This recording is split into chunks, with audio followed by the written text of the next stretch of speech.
Hey guys, welcome. This is a general reading for the collective of Capricorn, Sun, Moon, Rising, Venus.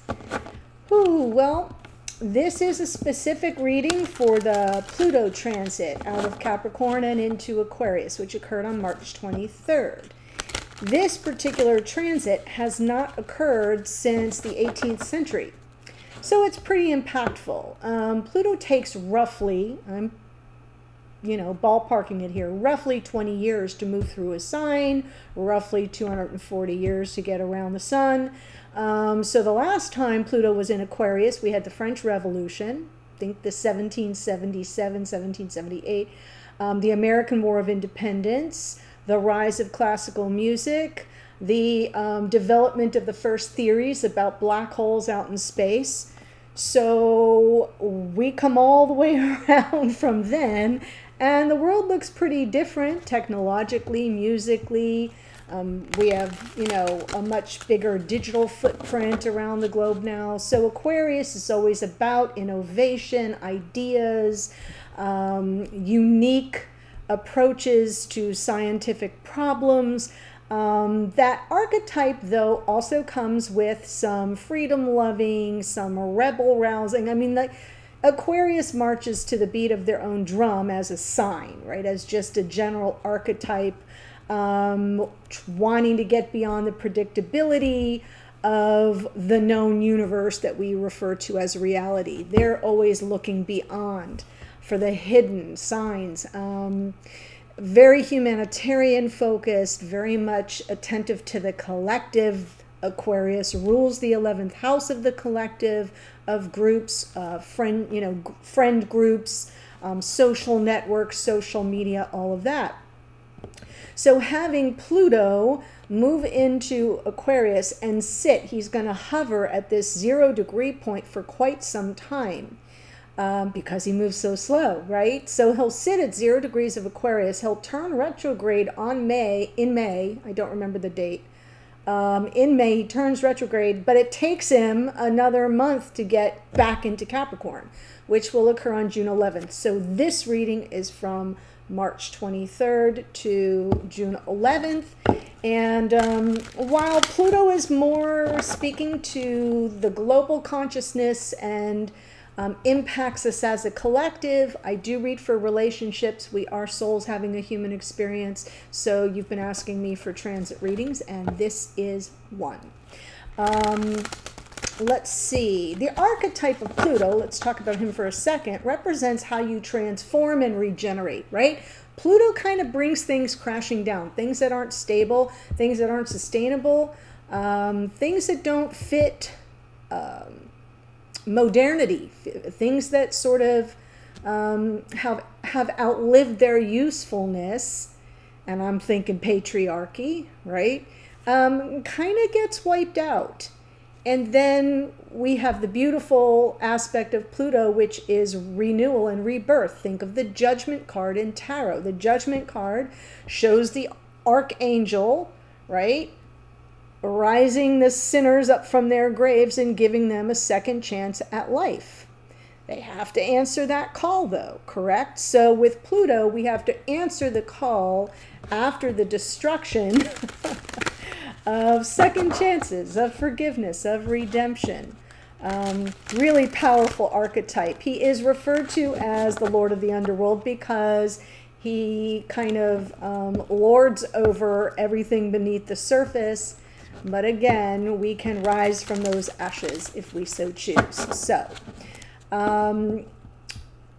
Pluto sitting on that cusp of Aquarius through mid-June is going to provide you a preview of your growth trajectory for the next 20 years. So that's how I want you to look at this. I'm just giving you a little snapshot in time, a little amuse-bouche, a little sound check before the band starts playing so that you can kind of get a feeling for what might unfold as Pluto moves through Aquarius for the next 2 decades.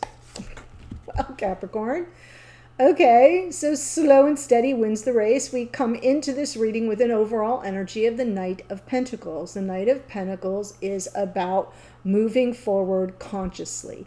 Any offers being made by a Knight of Pentacles are well thought out, and they're tangible offers. You can take it to the bank, so it's pretty solid. This is about moving forward with intention, with purpose, beginning with the end in mind, crossing T's, dotting I's, no unexpected surprises. You've planned out your triptych. For those of you from my generation of AAA, you know what a triptych is, right? You know where you're headed and you know the route.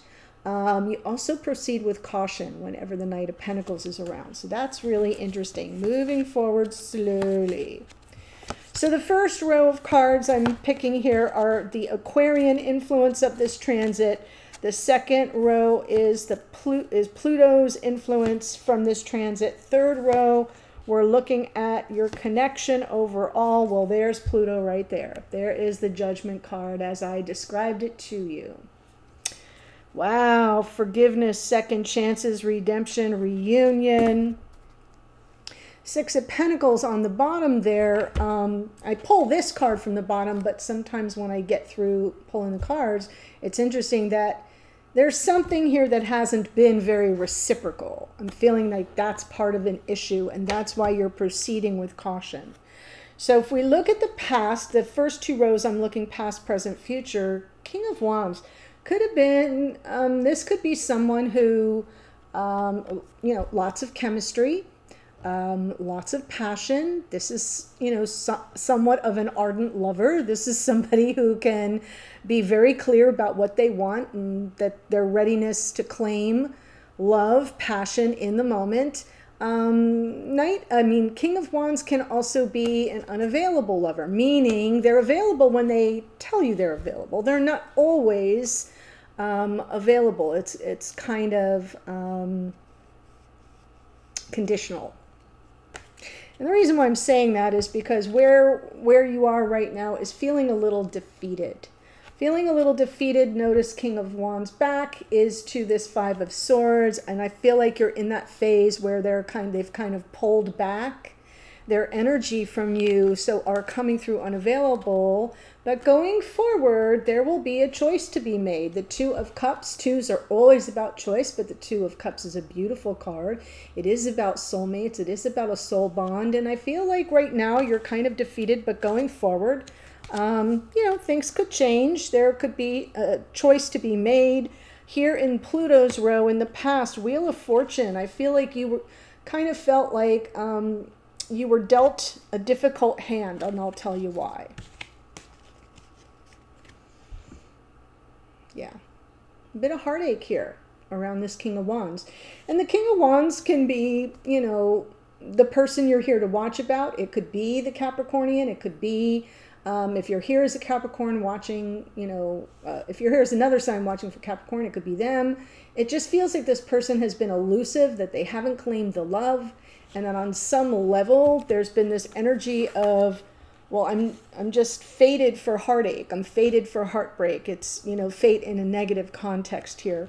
And I also say that because present energy of Pluto sitting right on 0 degrees of Aquarius has you looking backward. Has you looking backward to, oh, wow. You know, what comes to mind is that sentence from the movie, you know, what if this is as good as it gets? And I'm feeling like there's some backward-facing energy here. We have 3 fives in a row. We have the Five of Swords, the Five of Cups, the Five of Wands. Fives in tarot are very difficult energies to move through. They represent change, sometimes conflict, sometimes chaos, sometimes regrets and mistakes and poor choices. So I'm feeling like there's something here that's definitely been a struggle and is presently being experienced as a struggle, which is why you are moving forward very cautiously, very slowly, like no sudden moves.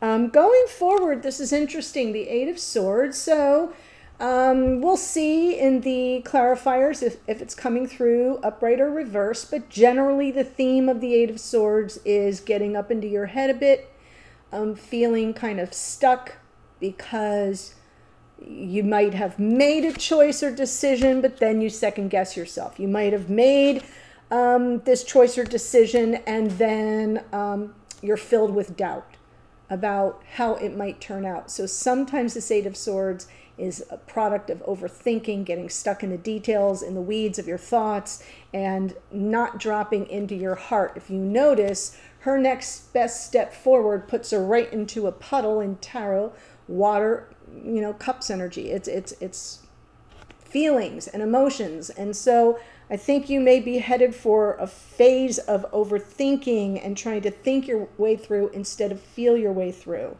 And we already know that the relationship has suffered a lot of drama, conflict, maybe coming from an outside source, but I feel on some level like you feel you were really set up. I'm feeling like you feel very defeated, taken advantage of, if not taken for granted. And so there's some residual conflict here that may move into a phase of some form of healing and reconciliation. So that's where we're going to go. Let's look at this Knight of Pentacles. Whoa.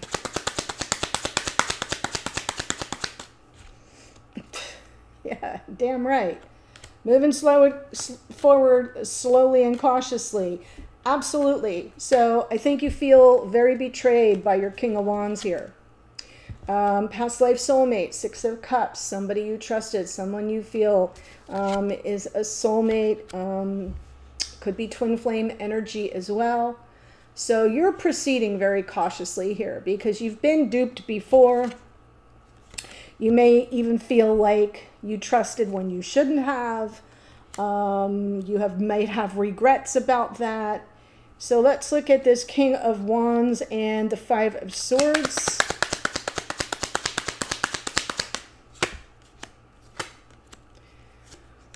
Whoa. So I'm definitely feeling the separation with the High Priestess.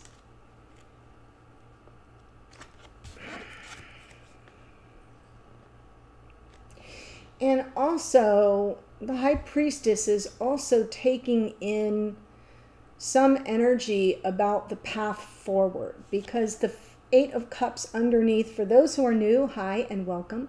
When I'm pulling from the bottom of the deck, those cards are reflecting unconscious awareness, what's bubbling up under the surface or in your psyche or playing out behind the scenes. Sometimes that's it as well. So I feel like you're intuitively trying to tap into that energy of what's next on my path. Where is this taking me? Is there an opportunity for this happiness, for some kind of emotional energy of contentment, completion, beauty, love, harmony, bliss, all the things associated with the Ten of Cups. But you're sitting here with this energy of feeling very defeated about it. So I have a feeling that the reason why this Eight of Cups is coming from under the deck is because it hasn't sort of risen fully to the surface yet, that you may need to continue forward on your journey without reaching what you felt was possible in this connection. I know, my goodness. So now I want to look at the Two of Cups by itself, please.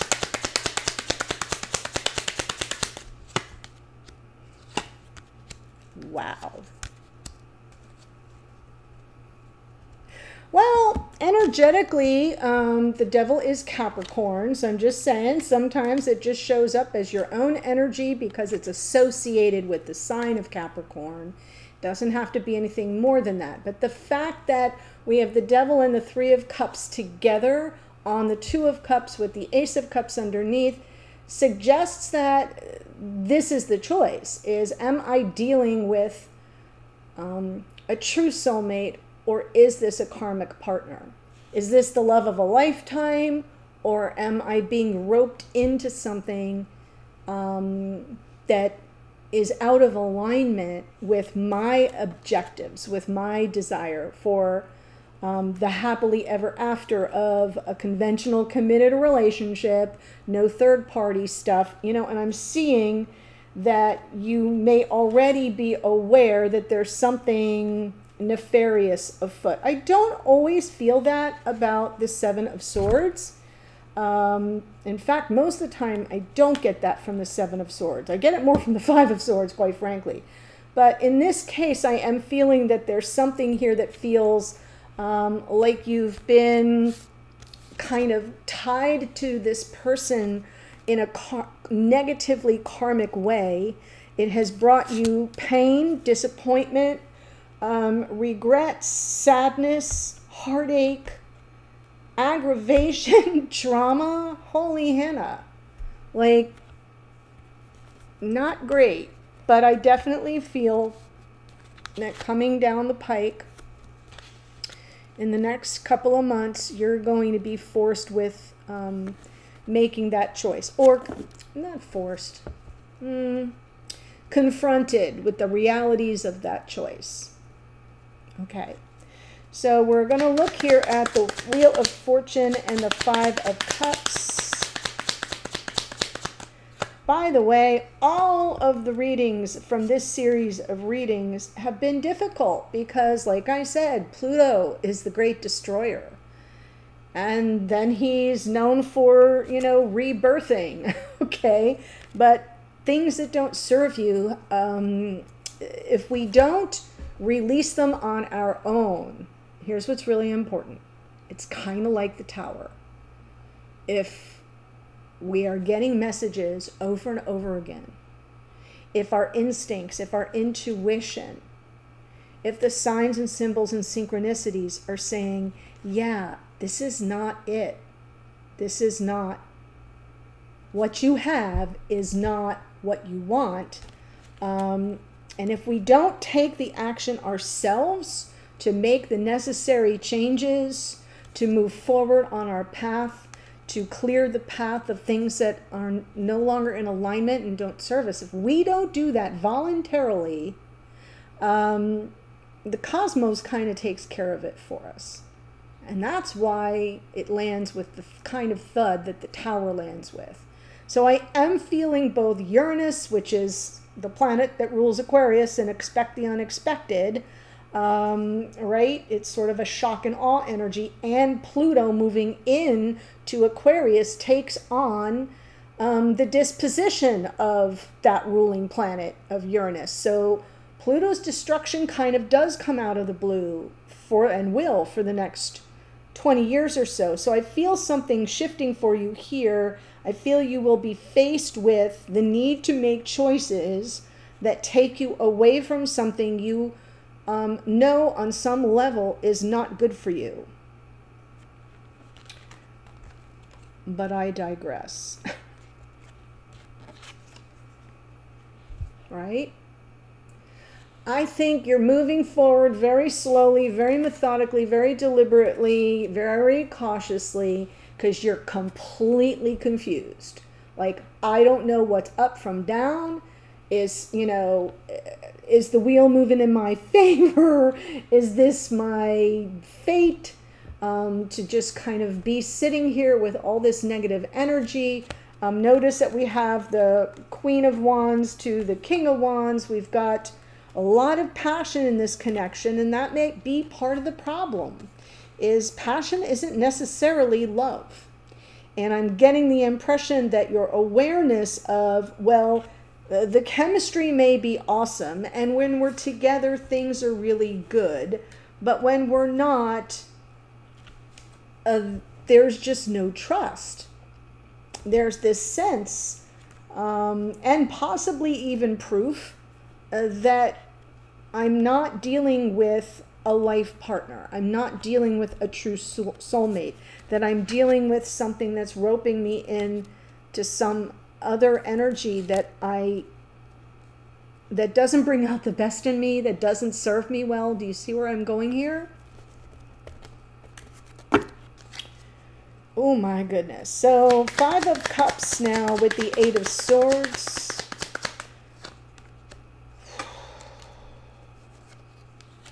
All right. So the good news is, I think you will use this information. You'll look backward. You're starting to do that now. Up go some protections, some self-protections. The Four of Pentacles can be guarded energy. And I feel like that's probably exactly what's happening. You're getting more independent of this connection, more autonomous. The Nine of Pentacles represents a single person in the tarot. I think you're kind of really preparing to move forward on your own, because we've got some knights, you know, we have the Knight of Pentacles here twice. Underneath is the King of Cups, who I believe was in your morning musing as well. And then you're kind of going to be up in your head about it. Eight of Swords. So normally I would say the Eight of Swords isn't the greatest of energies because it's stuck. But I'm almost feeling like you will buy a little bit of time. In this particular situation, the boundaries are being reassessed. That may be what you're thinking through. Reflecting on the past, right? Am I dealing with somebody who really is my true love? Do they feel about me the way I feel about them? Or am I in this just all by myself? Which is part of why this card speaks to me, because that Six of Pentacles is reciprocity. King of Cups under the deck.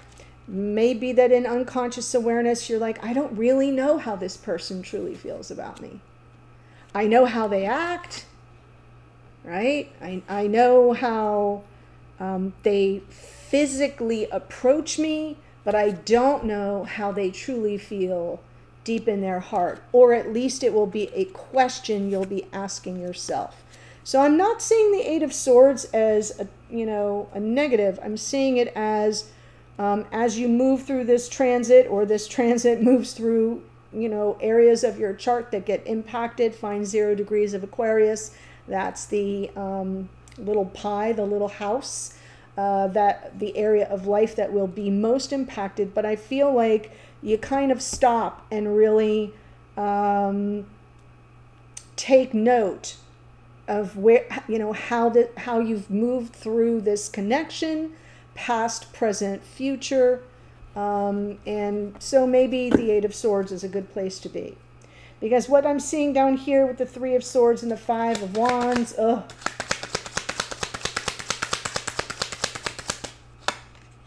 Temperance, Ten of Swords, Hanged Man. Yeah, it's just been stagnant. You've been so patient. You've moved through a lot of pain, a lot of drama, a lot of what feels like, as I look at the whole reading, some highs and lows. Not for nothing, there's a lot of chemistry here, but I think what you're coming to question is, but is the love reciprocated? Right? And what you have are a lot of scars. Hanged Man, stagnant, things just not changing, same drama playing out over and over.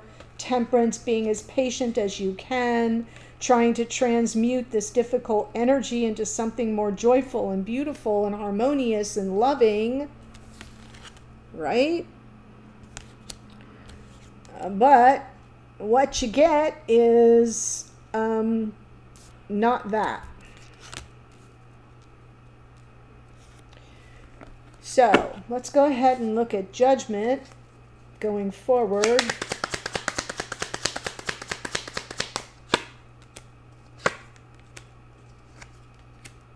Wow. Okay. So the Queen of Pentacles comes out underneath. That is Capricorn. So if you are here as the Capricorn, Sun, Moon, Rising, Venus, I think you're right here.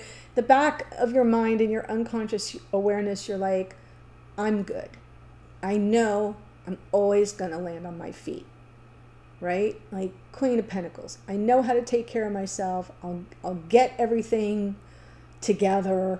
But what I'm seeing here from the top of the deck in conscious awareness is beautiful divine feminine energy. I kind of see you making peace, offering forgiveness for this very difficult energy of the Five of Swords.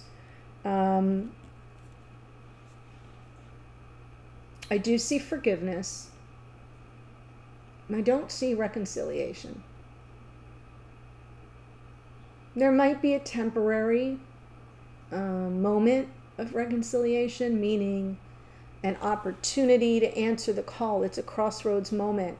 Do I offer forgiveness or do I not? I think you do, but I don't think you hang around. I think you focus on yourself. I think you focus on yourself.